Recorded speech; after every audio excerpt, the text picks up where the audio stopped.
Hello dear students, how are you. आज हम लोग पढ़ने वाले हैं विलियम वर्ड्सवर्थ की एक बहुत ही वेल नोन और मोस्ट सेलिब्रेटेड पोएम, और इस पोएम का नाम है the solitary reaper.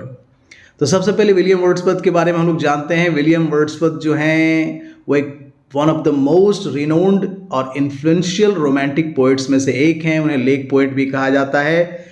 Way England के पोएट लॉरिएट रहे हैं from 1843 to 1850, it means until his death. उन्हें हम एक नेचर पोएट की तरह भी जानते हैं क्योंकि उन्होंने नेचर को लेकर बहुत सारी कविताएं लिखी हैं। और जो कविता हम लोग पढ़ने वाले हैं, द सॉलिटरी रीपर, वह एक लिरिकल पोएम है जिसे पब्लिश किया गया 1807 में। और यह जब पब्लिश हुआ तो देखा गया कि ये कविता बहुत ही पॉपुलर हुई। ओरिजिनली इस पोएम को लिखा गया था 1805 में। उन्होंने इस कविता के बारे में मेंशन किया है एक नोट में जो उन्होंने लिखा था, और उसमें बताया है कि when he was on his tours to the British mountains. तो ये कविता के बारे में है। चलिए हम लोग अब इसके बारे में और भी जानते हैं और कविता को लाइन बाय लाइन हम लोग समझने की कोशिश करते हैं। The solitary reaper by William Wordsworth. Behold her single in the field, yon solitary highland lass, reaping a singing by herself, stop here or gently pass। तो ये एक स्कॉटलैंड के एक कंट्री साइड से विलियम वर्ड्सवर्थ गुजर रहे हैं और वो एक अकेली लड़की को गाते हुए देख रहे हैं जो फील्ड में काम कर रही है। सॉलिटरी रीपर है, अकेली है और फसल को काट रही है। तो वो कहते हैं देखो उसे कैसे वो एक फील्ड में अकेली हाईलैंड लड़की, यानी स्कॉटलैंड के हाईलैंड में रहने वाली एक लड़की है जो अकेले गा रही है और फसलों को काट रही है। वो कहते हैं या तो यहाँ रुको या चुपचाप यहाँ से चले जाओ, उसे डिस्टर्ब मत करो। Alone she cuts and binds the grain and sings a melancholy strain. Oh listen, for the vale profound is overflowing with the sound। तो कहते देखो कैसे अकेली वह पूरे फसल को काटती है, उसे गट्ठर में बांधती है, वह गाती है, लेकिन उसके गीत से दुख का पता चलता है। ऐसा लगता है कि वह उदासी का गीत गा रही है। सुनो, पूरे घाटी में इसकी जो गहरी आवाज है वो ओवरफ्लो कर रही है, उसकी आवाज हर तरफ गूंज रही है।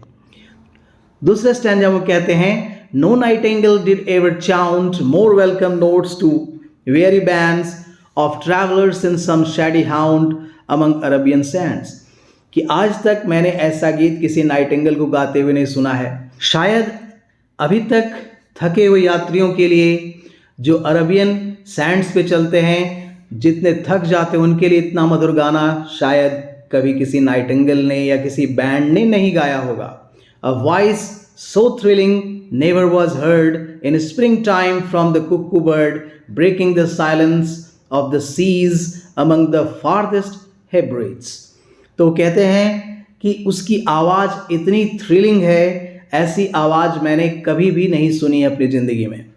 यहाँ तक कि जो कुक्कू जो बर्ड होती है, कोयल जो बर्ड होती है या नाइटिंगेल जो बर्ड होती है, वो कभी स्प्रिंग टाइम में जो गाती है वो इतना सुंदर कभी नहीं गाती। उससे भी बढ़कर और उससे भी मधुर यह गा रही है।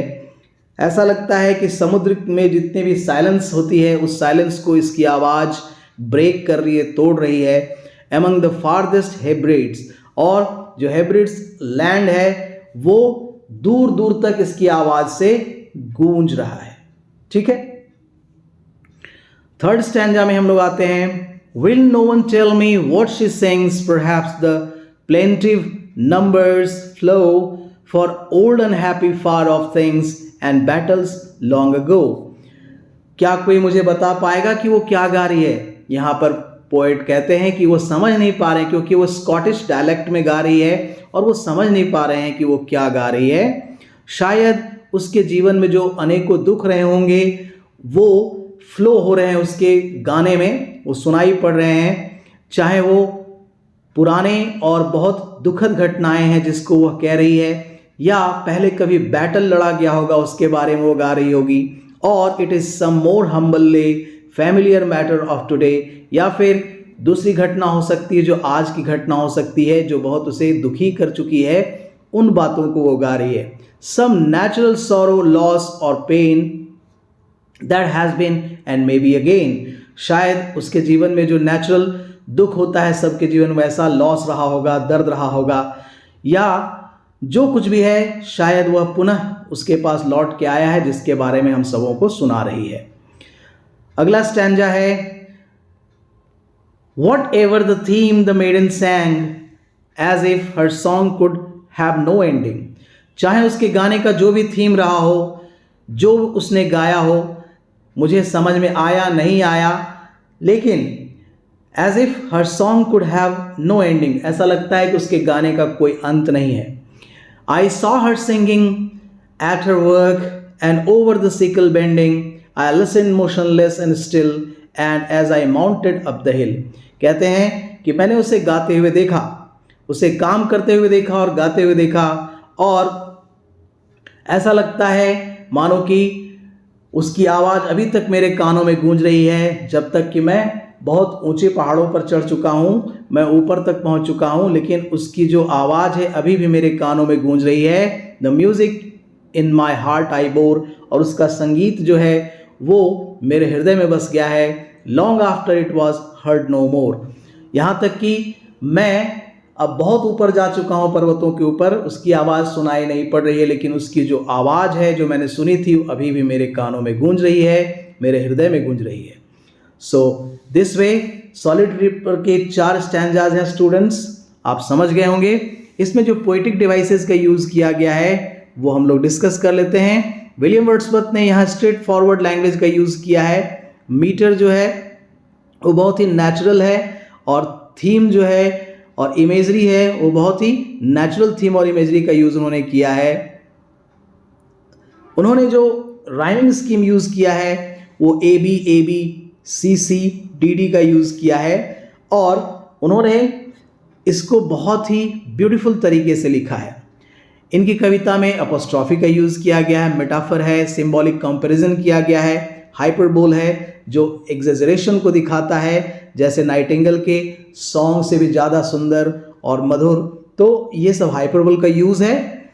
और बहुत ही खूबसूरत तरीके से विलियम वर्ड्सवर्थ ने इस कविता को अपने स्टाइल में लिखा है। चूँकि वो एक रोमांटिक पोएट हैं, उन्होंने इस कविता को बहुत ही ब्यूटीफुल तरीके से रीडर्स के सामने प्रेजेंट किया है। So dear students, this way you can understand this poem. Thanks a lot for watching this video. Keep watching, keep sharing.